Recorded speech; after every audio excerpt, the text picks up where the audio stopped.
നമസ്തേ പ്രിയമുള്ള പ്രേക്ഷകരെ, നാം ഇവിടെ ചർച്ച ചെയ്യുന്നു ശ്രീ മേൽപ്പത്തൂർ നാരായണ ഭട്ടപാദനാൽ വിരചിതമായ നാരായണീയത്തിലെ കപിലോപദേശം എന്ന 15ാമത്തെ ദശകത്തിലെ 9ാമത്തെ ശ്ലോകമാണ് നാം ചർച്ച ചെയ്യുന്നത്.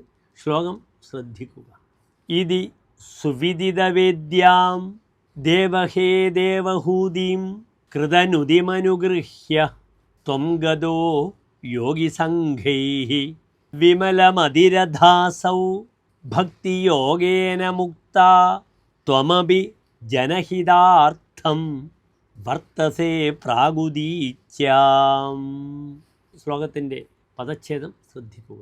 ഇതി സുവിദിതവേദ്യാം ദേവ ഹേ ദേവഹൂതിം കൃതനുതിം അനുഗൃഹ്യ ത്വം ഗതഃ യോഗിസംഘൈഃ വിമലമതിഃ അധ അസൗ ഭക്തിയോഗേന മുക്താ ത്വം അഭി ജനഹിതാർത്ഥം വർത്തസേ പ്രാക് ഉദീച്യാം.